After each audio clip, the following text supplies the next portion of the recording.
Assalamualaikum warahmatullahi wabarakatuh. Perkenalkan, nama saya Mini Aida Atsafa dari Program Studi Hukum Keluarga Islam Fakultas Syariah dan Hukum UIN Sunan Ampel, Surabaya.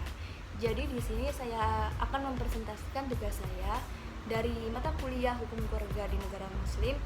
Tepat sekali saya mendapatkan tema tentang modernitas dan sekularisasi di negara Turki.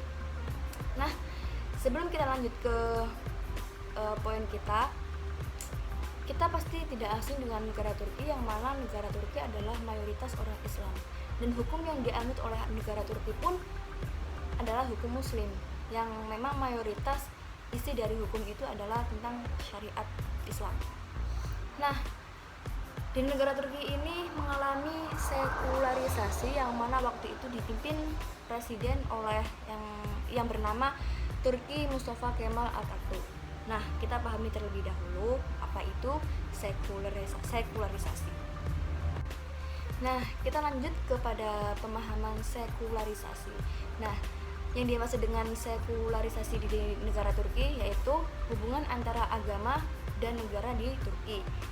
Sekularisme pertama kali diperkenalkan pada tahun 1928, itu yang terdahulu banget, dan itu termasuk amandemen konstitusi tahun 1924 yang dihapus ketentuan yang menyatakan bahwa agama negara adalah Islam. Nah, kemudian reformasi dari presiden pertama Turki yaitu Mustafa Kemal Atatürk yang mengatur persyaratan administratif dan politik untuk menciptakan negara modern, demokratis, sekuler, dan selaras dengan Kemalisme. Dan para elit Kemalis ini telah menganggap bahwa agama itu sebagai ancaman bagi gerakan modernis mereka dan gerakan revolusi. Dan juga dalam pandangan positivisme sekularisme ini mengatakan bahwa agama tetap di dalam hati nurani.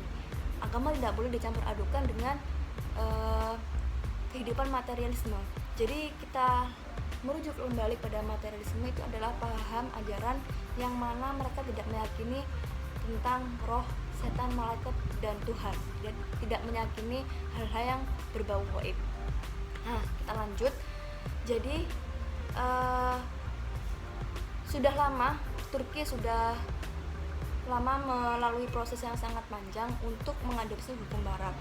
Jadi banyak sekali hukum barat yang diadopsi oleh Turki dan diakui bisa memperbaiki hukum-hukum yang ada di negara Turki. Mendengarkan bahwa pemerintahan sudah mengadopsi hukum dari negara barat. Nah, banyak yang terjadi salah paham sampai akhirnya ada klarifikasi bahwa hukum barat ini hanya tambahan saja, tidak mengganti seluruhnya hukum murni yang ada di negara Turki, yaitu hukum murninya adalah hukum Muslim.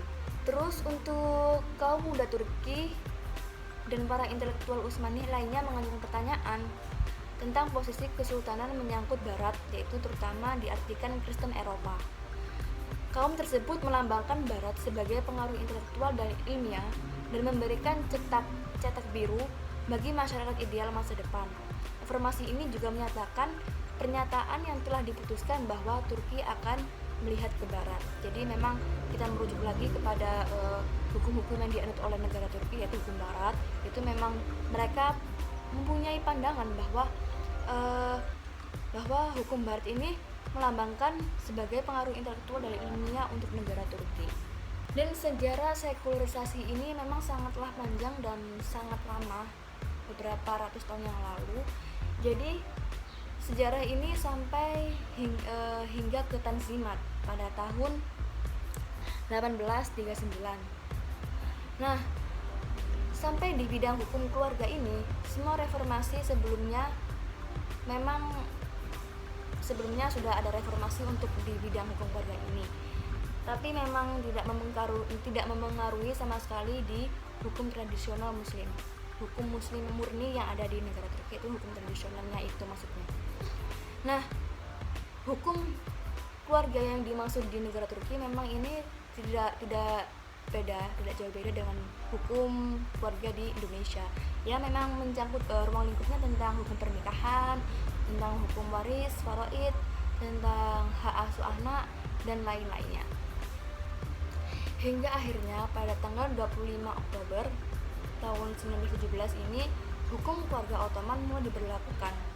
Jadi di sini ada konsep hukum eklektik, yang maksudnya ini adalah mengambil hukum yang sudah ada di negara Turki dan dipilah mana yang disetujui dan mana yang tidak disetujui untuk dibuat hukum baru. Nah, dan usaha mereka ini mulai merefleksikan dan menggabungkan pandangan dari berbagai sekolah hukum Islam di Indonesia. Jadi memang Indonesia ini ada sangkut pautnya dengan perihal hukum keluarga ini di Turki ini. Terus ada juga beberapa undang-undang yang berisi tentang ketika ada suami istri yang mengajukan perceraian, di situ mereka tidak hanya mendatangkan 2 orang saksi saja, akan tetapi juga harus menghadirkan seorang hakim atau wakil penurut hukum di negara Turki.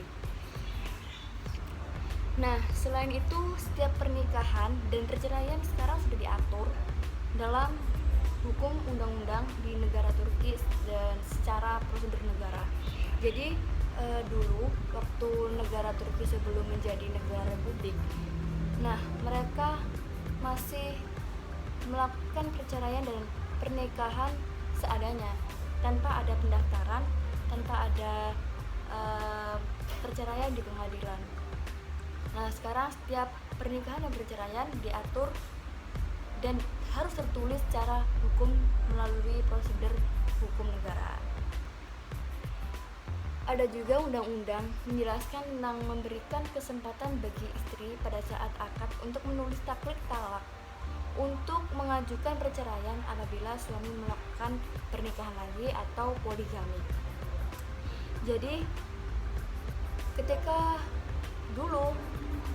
waktu dulu ya seperti sejarah poligami, memang para istri dengan lapang dada menerima suaminya menikah lagi. Tapi sekarang istri sudah diberi kesempatan, mempunyai hak untuk mengajukan cerai kepada suami ketika suami melakukan poligami. Nah, ketika sudah mengajukan cerai di kontrak pernikahan tapi talak, nah itu pernikahan bisa berakhir demi hukum.